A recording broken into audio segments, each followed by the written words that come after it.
I want to show you this. This was work, a survey that was completed. I think the first time was the late 1940s, where the survey was, here's 10 things. What do you want? And as employers, what do you think your employees want? And interestingly, employees way back then said, we want appreciation.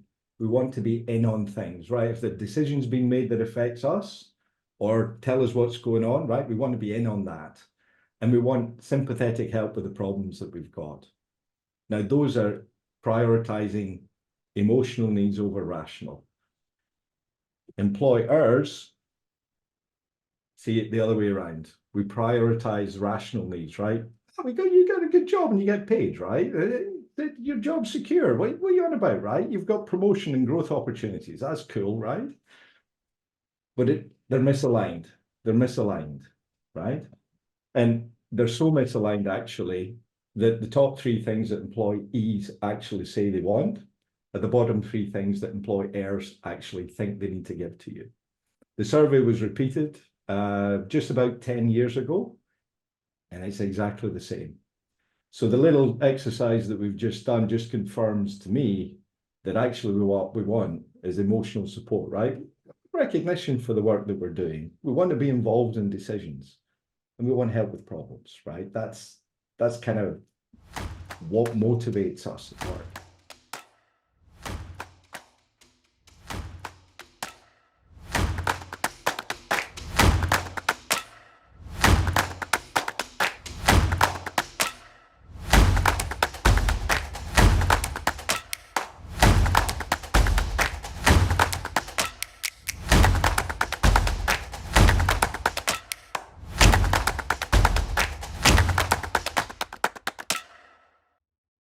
So my goal, how can I flip this adversarial relationship and go beyond engagement? What does that look like?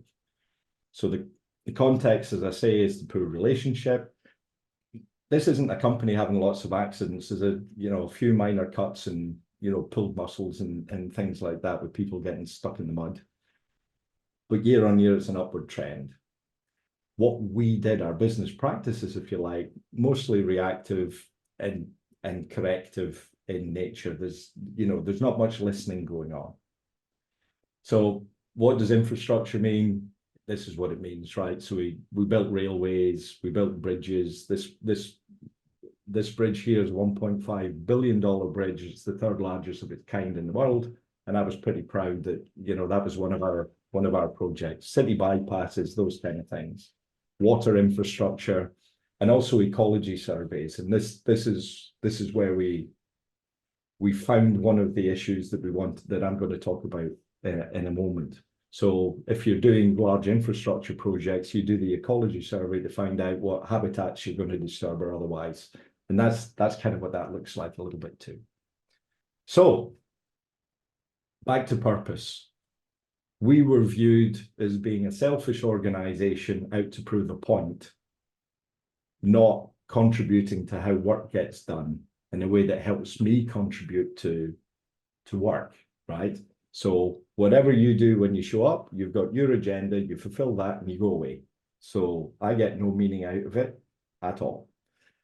So the safety service is very much office focused. And the reason I showed you those photographs is clearly the business is not office focused, right? But the safety guys would go to the office, we'd examine paperwork and give you a score. And scores therefore become competitive, or you could look at it another way. Anybody with a low score gets blamed for having a low score. Inspections, we just looked at the office, right? Check the fire extinguishers and the first aid boxes. A little bit more sophisticated, but you get the idea. And we've got volume-based observations, right? Competitive targeting.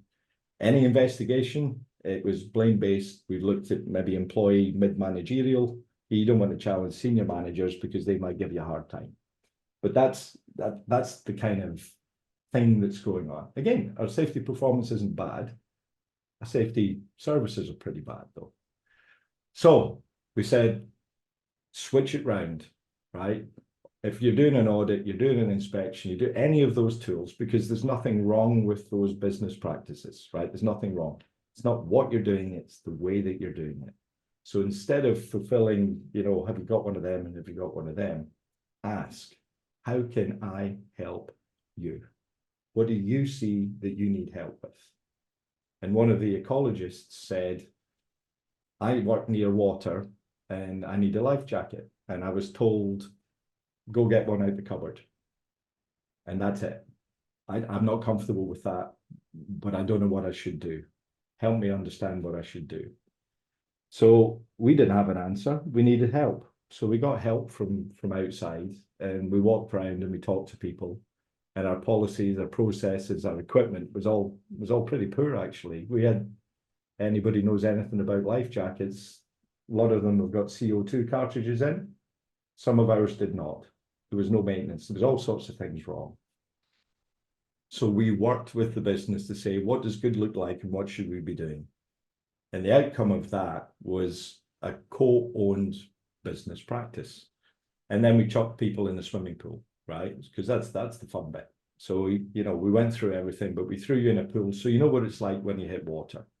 We got people with throw lines to understand what it feels like to rescue people. And we told people to pick a rescue point, further down the river where there's a bend and the water goes slowly. That's where you go rescue people. And we had fun, But the key was we didn't do anything to anyone. We did lots of things with people. And we operated with support and respect and transparency. And those words that you gave me earlier on, right, are all present in how it is that we did things. And we got to shared purpose as a result. Now, the interesting thing for me, and I go back to Maslow, that sense of belonging, that sense of recognition generates creativity and innovation. And about 6 months after we finished this, I got a phone call from a water engineer saying, I went on the training, it really resonated, I learned so much, and I worked out how to give this back. Because I engineer waterways for the Environment Agency, I've started putting bends in the river so that people have rescue points should they fall in a water course. And I got that from this course. So if you fulfill the needs of individuals and you're respectful with how you treat them, you get it back. And the respect we got from our client, the environment agencies in the UK in this instance, was you are the first contractor that's worked this out. And the bottom line here is the first time I talked about HOP, I don't really talk about safety when I talk to companies. I don't really talk about HOP when I talk about companies. I never trained anybody in the 5 principles. What I did was integrate the philosophy into how it is your business works. And once you get philosophy, and I'll say this, if you can tell me what the 5 principles are, it's great, you've got knowledge, but knowledge is a memory test. If you can actually operationalize this stuff, you got the philosophy, and there's a difference. So first time I'm going to talk about HOP, behavior is influenced by organizational processes and values. And if you can build in respect and listening and support and help into your business practices, these are the kind of results, because that's the formula that I've delivered.